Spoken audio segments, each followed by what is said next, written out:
स्वागत है आपका प्योर पॉलिटिक्स में। जिस तरह से पंजाब के नतीजे आए और जिस तरह से पिछले 3-4 दिनों में नतीजों के बाद से आपकी यूफोरिया एक तरह से राजनीतिक रंग में रंगी हुई है और एक तरह से सारे पॉलिटिकल एनालिस्ट, सारे पॉलिटिकल पंडित ये कह रहे हैं कि एक तरह से बीजेपी की जो अगली चैलेंजर होगी वो आप होगी।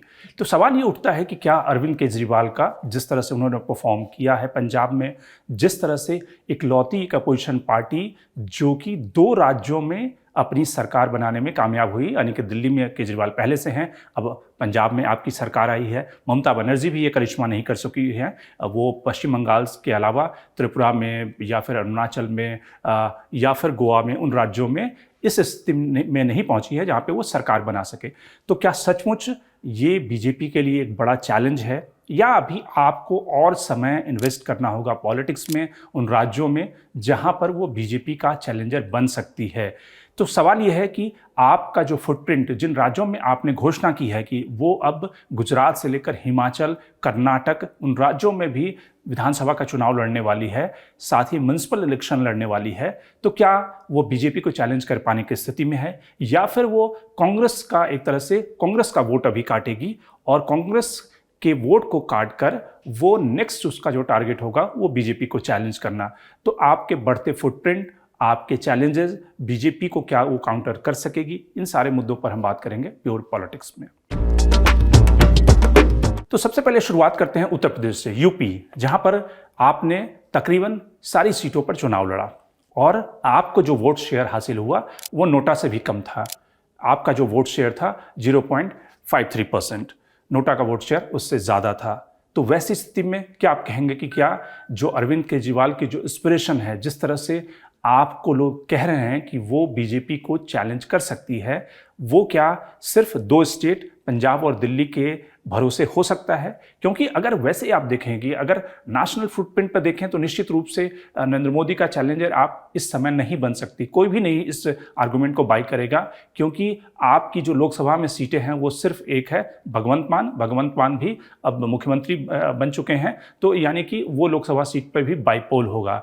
बीजेपी का जो नंबर है वो 300 से ज़्यादा सीटें हैं बीजेपी के पास।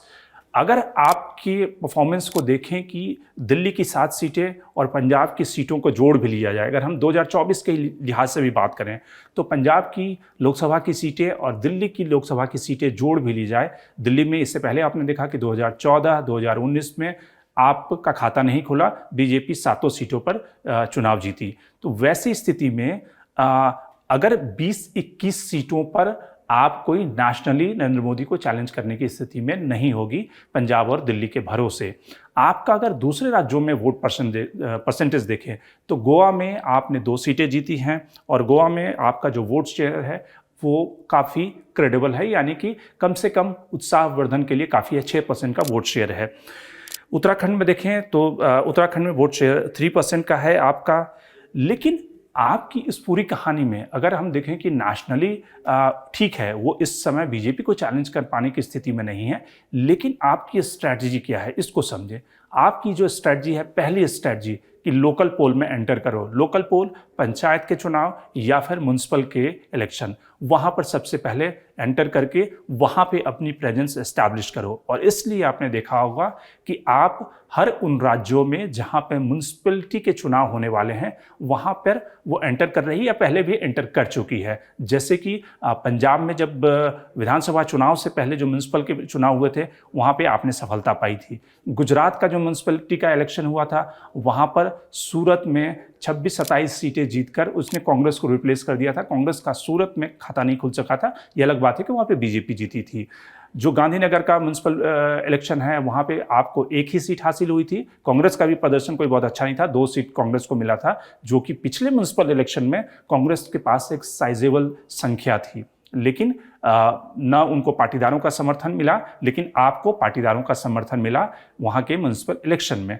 तो आप एक तरह से सबसे पहले आपकी जो स्ट्रेटजी है कि लोकल लेवल के जो चुनाव है वहाँ पे एंटर करना, और इसलिए अब आपकी जो स्ट्रेटजी है वो हिमाचल प्रदेश का जो शिमला का म्यूनसिपैलिटी इलेक्शन होने वाला है जो अगले महीने, वहाँ पर आपकी कोशिश है कि वो म्यूनसिपल इलेक्शन में पार्टिसिपेट करे, वहाँ पर अपनी प्रेजेंस, अपना जो वोट शेयर है उसको इंक्रीज करे। वैसे ही आप बेंगलोर का म्यूनसिपल इलेक्शन देखें, वहाँ भी आप एंटर करने की तैयारी में है, क्योंकि वो इलेक्शन पिछले 1 साल से रुका हुआ है, हो नहीं पाया।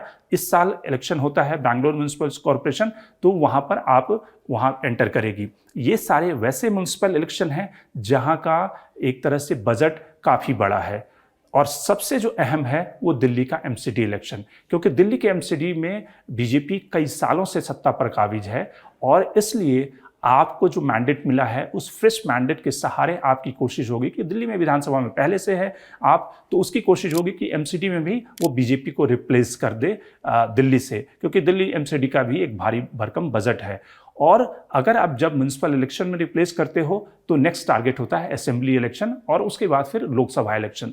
तो निश्चित रूप से आप कोई बीजेपी के लिए इस समय थ्रेट परसेप्शन नहीं है, लेकिन उन म्यूनसिपल कॉरपोरेशन में जहां पर बीजेपी सत्ता में है, चाहे एमसीडी में या फिर शिमला म्यूनसिपल कॉरपोरेशन में या फिर बैंगलोर में या फिर जिन राज्यों में बीजेपी सत्ता में है, वहां पर वो बीजेपी को काउंटर करने की स्थिति में होगी।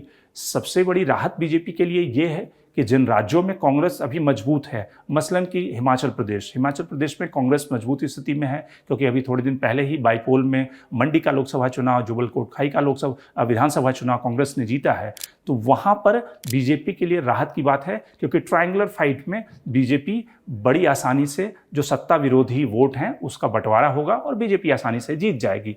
लेकिन जहाँ पर बाइपोलर कॉन्टेस्ट है, मसलन दिल्ली में कांग्रेस एक तरह से रिड्यूस हो चुकी है, सिकुड़ चुकी है, और वहाँ पे जब बाइपोलर फाइट होगा तो निश्चित रूप से बीजेपी को एक आपके थ्रेट को स्वीकारना होगा और उसके साथ चैलेंज करना होगा।